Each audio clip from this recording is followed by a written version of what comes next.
আল্লাহ তাআলা সূরা আহজাবের 33 নম্বর সূরার 63 নম্বর আয়াতে আল্লাহ তাআলা নবীকে শিখাচ্ছেন, নবী আপনি যারা প্রশ্নের সম্মুখীন হয়েছেন তাদেরকে আপনি বলে দেন, বিসমিল্লাহির রহমানির রহিম,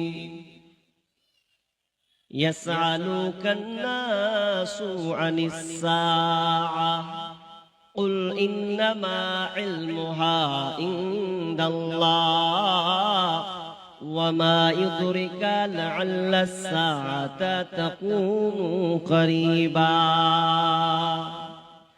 নবী আপনাকে যারা প্রশ্ন করে পৃথিবী কখন ধ্বংস হবে, কিয়ামত কখন সংগঠিত হবে, এ ব্যাপারে আপনি তাদেরকে বলে দেন, কুল ইন্নামা ইলমুহা ইনদাল্লাহ, এই জ্ঞান কেবল আল্লাহর কাছে আছে, একমাত্র আল্লাহ ছাড়া পৃথিবীর কেউ বলতে পারবে না। ওয়া মা ইউদরিকা লাআল্লাস সাআতা তাকুনু করিবা, তবে নবী হে আপনি কি জেনে নেন, আপনি জেনে নিন কিয়ামত খুবই সন্নিকটে, কিয়ামতটা খুব তাড়াতাড়ি চলে এসেছে, তাড়াতাড়ি যেন চলে আসবে, এটা আর বেশি দিন দূরে নয়। বিশ্বনবী দুইটা হাদিস চট করে আগে বলে দিই। একটা হাদিসে বিশ্বনবী বলছেন, বুইস্তু আনা বুইস্তু ফি নাসামিস সাআ, কিয়ামতের প্রথম বাতাসেই আমাকে প্রেরণ করা হয়েছে। নবী নিজে বলছেন কিয়ামতের প্রথম বাতাসে আমাকে তৈরি করা হয়েছে। আরেকটি হাদিসে বিষ্ণু বলছেন, বুইস্তু ফি নাসামিস সাআ, বুইস্তু ফি নাসামিস সাআ ওয়া যাম্মা সাব্বাবাতা ওয়াল উসতা। বিষ্ণু বলছেন আমাকে আল্লাহ তাআলা আমাকে যখন দুনিয়ায় পাঠিয়েছেন, তো কিয়ামত আর আমি এই দুইটা আঙ্গুলের মতন হয়ে আছে, আমি আর কিয়ামত এই দুইটা আঙ্গুলের মতন। ওয়াযাম্মা সাব্বাবাতা ওয়াল উসতা, তিনি মধ্যমা আঙ্গুল এবং তর্জনী আঙ্গুলকে যেন পাবলিকের সামনে, সাহাবীদের সামনে দেখালেন আর বললেন, ও সাহাবীরা, এই দুইটা যে আঙ্গুল তোমরা দেখতে পাচ্ছ, এই দুইটা আঙ্গুল যেমন পাশাপাশি আছে, আমি এবং কিয়ামত এরকম যেন পাশাপাশি আছে। মুফাসসিরগণ ব্যাখ্যা করছেন যে এটা আঙ্গুল ছোট, এটা হচ্ছে তর্জনী আঙ্গুল, শাহাদাত আঙ্গুল, আর এটা হলো মধ্যমা আঙ্গুল। তো এর কাছাকাছি খুব মিলমিশে আছে। কেউ বলছেন যে এই মধ্যমা আঙ্গুলটা বড়, তো এইটুখানটাই বাকি আছে পৃথিবীটা ধ্বংস হতে, এতখানি হয়ে গেছে। আমি আলামাতগুলো আমি আপনাদেরকে বলবো, আলামাতগুলো আমি আপনাদেরকে বলবো, পৃথিবী কখন ধ্বংস হবে এটা কি করে বুঝবো। আল্লাহ তাআলা নবীর মাধ্যমে বললেন, এটা জ্ঞান আমার কাছে আছে, কিন্তু নবীকে কিছু নিদর্শন, কিছু আলামাত, কিছু গুণাবলী বলে গিয়েছেন, যেই গুণগুলো যদি তোমরা দেখতে পাও, সেই আলামাতগুলো যদি তোমরা দেখতে পাও, তাহলে জেনে নাও পৃথিবী কিয়ামত খুবই সন্নিকটে, পৃথিবী ধ্বংস হবে। পৃথিবীর অবস্থা ভালো না খারাপ আপনারা উত্তর দেন। আপনারা তো জ্ঞানী মানুষ বসে আছেন, পৃথিবীর বর্তমান অবস্থা দেখতে ভালো না খারাপ? প্রশ্ন করেছি আপনাদের। ভালো হওয়ারই তো কথা। এখন আপনি চলছেন টোটো বাড়ির কাছে, বলছি চরে ভাই রায়গঞ্জ যাব, 20 বছর পিছনে ছিল। আচ্ছা, মোবাইল 20 বছর পূর্বে ছিল, অতটা ছিল না। যার পয়সাওয়ালা তার বাড়িতে দু একটা ছিল, বাকি ছিল না। তাহলে আপনি এতগুলো সুবিধা পাচ্ছেন, ঘরে বসে আপনি টিভি দেখছেন, ঘরে বসে মোবাইল জুড়ে বিভিন্ন খবর আপনি কানেক্ট করছেন, তাহলে এগুলো খুবই ইজি। তাহলে পৃথিবীর যান্ত্রিক সভ্যতার দিক দিয়ে খুবই উন্নত, খুবই ভালো। আচ্ছা, আমি আপনাদের একটা কথা বলি, একটা হলো স্টুডিও ক্যামেরা, একটা হচ্ছে এক্স রে ক্লিনিক ক্যামেরা। ভাষা বুঝছেন আমার ভাষা? বুঝছেন তো? আচ্ছা, ভালো আছে না খারাপ আছে এটা ডাক্তার আপনাকে এক্স রে করতে বলে না? বলে। কেন? যে আপনার ভেতরটার কি অবস্থা সেটা এক্স রে ক্লিনিকে ধরা পড়বে। একটা লোক, আপনার আব্বাকে আপনি নিয়ে গেলেন ডাক্তারখানায়, ভালো লাগে না, পেটে খুব ব্যথা করছে, ডাক্তার বলছে একটা ছবি তুলে নাও। ছবি যখন তুলছে, তোলার পরে দেখছে যে এর ভেতরে দেখছে তো অবস্থা খুব খারাপ, এদিকের হাড় এ মাংস জমে গেছে, এ পেটে চর্বি জমে গেছে। তাহলে এক্স রে ক্লিনিক বলে দিল। আর ওই মানুষটাকে যখন আপনি একটা মোবাইলের সামনে তুলবেন, আব্বা দাঁড়াও একটু সুন্দর করে তুলে দি খাচাং করে, আচ্ছা ভালো লাগবে না খারাপ লাগবে? ভালো লাগবে। স্টুডিও ক্যামেরা বলছে তোমার বাপ ছাকাস, আর এক্স রে ক্লিনিকে বলছেন শেষ, তাড়াতাড়ি দাও না তো শেষ হয়ে যাবে। তাহলে ঠিক তেমনি ভাবে পৃথিবীর অবস্থা বাহ্যিক ভাবে কিন্তু ভালো, কিন্তু যদি আপনি কোরআন এবং হাদিস দিয়ে পর্যবেক্ষণ করেন, আপনি এক্স রে ক্লিনিকের মতন যদি পৃথিবীটাকে দেখেন, পৃথিবী আর বেশি দূরে নাই, পৃথিবী ধ্বংস হয়ে যাবে।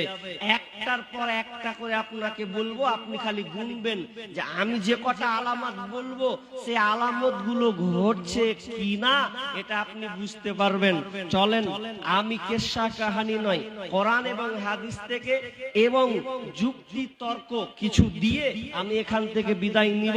জি, তাহলে একটা হাদিস, লম্বা হাদিস পড়েছি তিরমিজি থেকে, রাবি হচ্ছেন আবু হুরায়রা, তিনি বর্ণনা করছেন। এটা মন দিয়ে মা বোন সকলকেই শুনতে হবে, আপনাদেরও বিষয় এখানে লুকিয়ে আছে, বিধায় আপনাকে মনোযোগ দিয়ে শুনতে হবে। কিন্তু আফসোস যে মেয়েরা চোপা চালাচ্ছে, আমার বক্তব্য হবে না ভাই। দেখেন অতক্ষণ থেকে ভ্যাত ভ্যাত ভ্যাত ভ্যাত ভ্যাত ভ্যাত করে, এ আওয়াজে কি আর বক্তব্য হয়?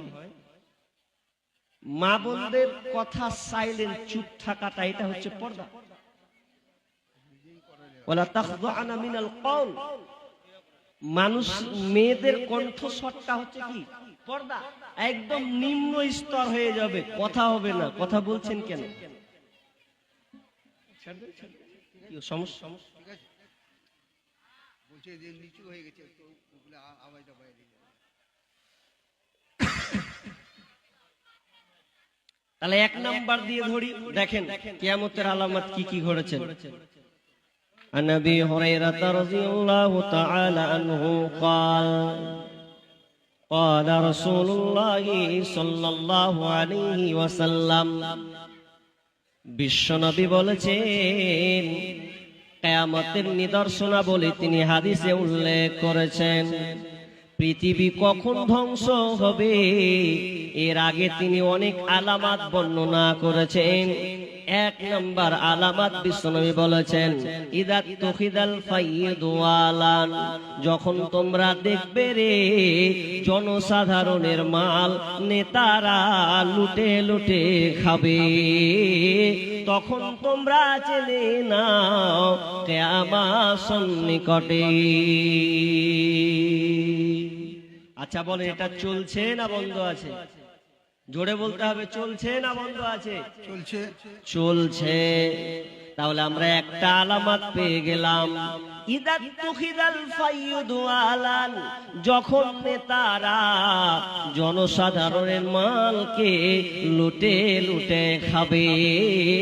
বাইতুলের মাল, আপনার কিনা ইন্দাবাসের টাকা, আবাস যোজনার ঘরের টাকা, রাস্তার টাকা, রাস্তার তহবিল গুলোকে তারা লুটে পুড়ে খাবে, তখন তোমরা জেনে নাও কিয়ামত সন্নিকটে। আল্লাহর রাসূল প্রথমে আগে নেতাদেরকে কেন ধরলেন, অন্য কোন বিষয় নিয়ে কেন ধরলেন না?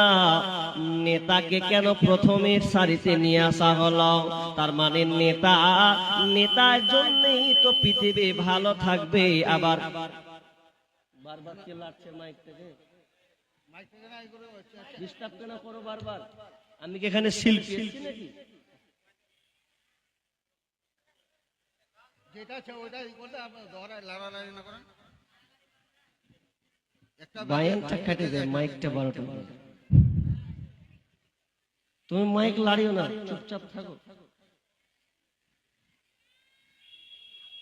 বিশ্বনবী বললেন, ইযা তুখিদাল ফায়ুদু আলান, যখন জনসাধারণের মাল নেতারা লুটে লুটে খাবে, 1 নম্বরে কেন নেতাদেরকে ধরা হলো?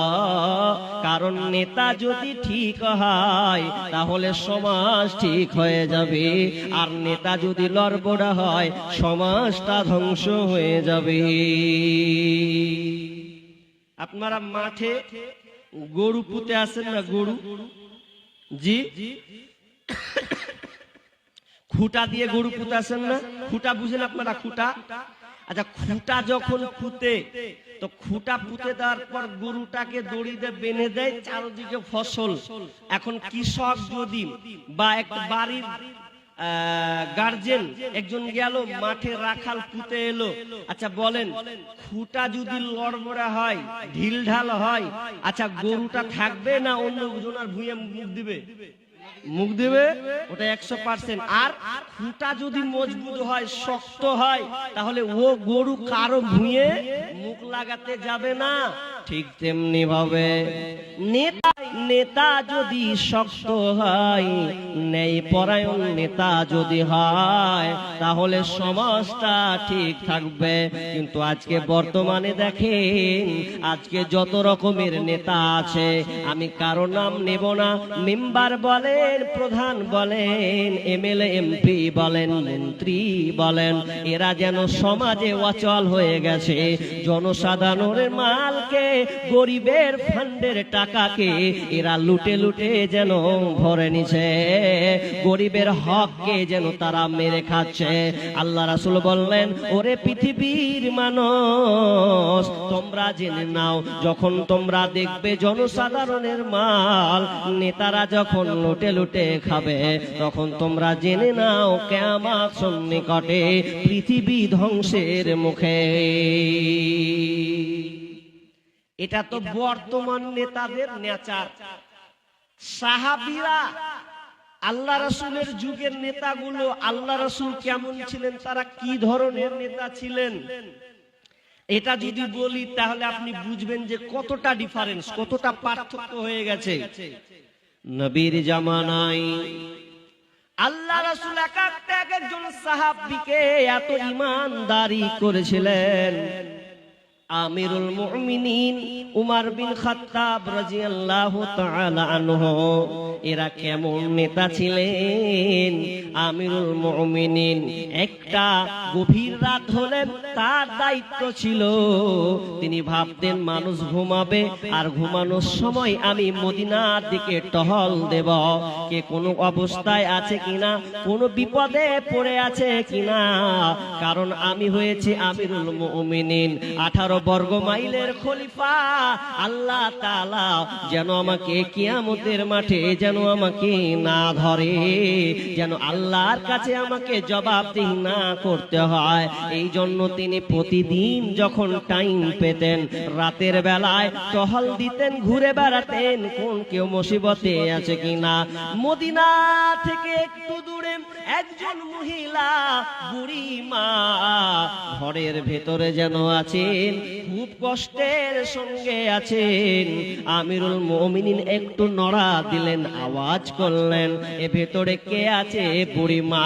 আর বুড়িমা বারবার নালদ দিচ্ছে, যেন খলিফা যেন ধ্বংস হয়ে যায়, উমার যেন ধ্বংস হয়ে যায়, উমারের উপরে নালদ। এই রকম যখন কথা বলা, বুড়িমার কথা শুনে বুড়িমার ভেতরে গিয়ে বলছেন, ওগো আমার বুড়িমা, আপনার কি সমস্যা হয়েছে?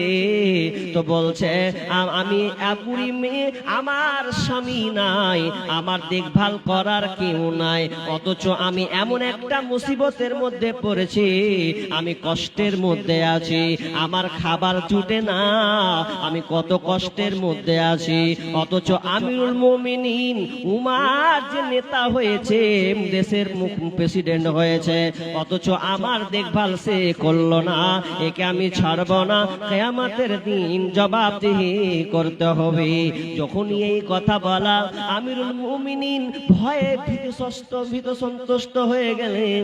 এবার বুড়িমাকে বলছেন, ওগো মা, খবরদার এ কথা বলেন না, বলেন আপনাকে কি দিতে হবে, কি আপনার অসুবিধা, আপনি যে নালদ করলেন, অভিযোগ যে আপনি দিলেন, বলে তো বুড়িমা কত দিরহামের বিনিময়ে আপনি আমিরুল মুমিনকে ক্ষমা করে দেবেন। বুড়িমা বলছে, অন্তত 25 দিনার অথবা 25 দিরহাম আমাকে কিন্তু দেওয়া লাগবে। বলছে, বলো বুড়িমা, যদি তোমাকে 25 দিনার কিংবা দিরহাম দেওয়া হয়, তাহলে কি তুমি আমিরুল মুমিনকে ক্ষমা করবে কিনা, তুমি তাকে ক্ষমা করবে কিনা, বলো বলো বলো। বুড়িমা বলছেন, বেটা রে, যা, আমি আমিরুল মুমিনকে ক্ষমা করে দিলাম, যদি আমাকে এর কিছু বিনিময়ে আমাকে দিয়ে দেয়। আমিরুল মুমিন আর থাকতে পারলেন না, গেলেন আপনার কিনা রাজা বাদশাহ, তিনি তার বাইতুল মাল থেকে ওই বুড়ির মার কাছে নিজে যেন নিয়ে আসলেন আর বললেন, বুড়িমা আপনি নিয়ে নিন, এটা আপনাকে 25 দিনার বিনিময়ে, এবং তুমি যে নালদটা করেছিল ওটা ফিরিয়ে নেওয়ার বিনিময়ে আমি তোমাকে এই মালগুলো দিয়ে দিলাম। বুড়িমা, তুমি আমার মাথায় হাত রেখে দোয়া দাও, তুমি আমার জন্য দোয়া দাও, কেননা আমি হলাম উমার। যখনই বলা বুড়িমা থরথর করে কাঁপতে লেগেছেন, আহারে আমি কেমন লোককে নালদ দিতে গেলাম, তিনি তো আমার খোঁজ নিতে এসেছেন, কেমন যেন তিনি নেতা, না না আমার ভুল হয়ে গেছে। আমিরুল মুমিন কাঞ্চার বলছে, মা গো, তুমি যদি আমাকে ধরা না দিতে, তাহলে এই হিসাবটা আমাকে কাল কিয়ামতের ময়দানে আমাকে জবাবদিহি করতে হতো গো মা। অতএব না, তুমি যেটা করেছো ঠিক করেছ, তুমি আমার জন্য দোয়া দাও। এই বলে তিনি যেন কাঁদতেন আর আল্লাহকে বলতেন, আল্লাহ তুমি আমাকে দেশের গভর্নর বানিয়েছ, আল্লাহ তুমি আমাকে কাল কিয়ামতের মাঠে কোনো বিষয়ে যেন জবাবদিহি না করতে হয়।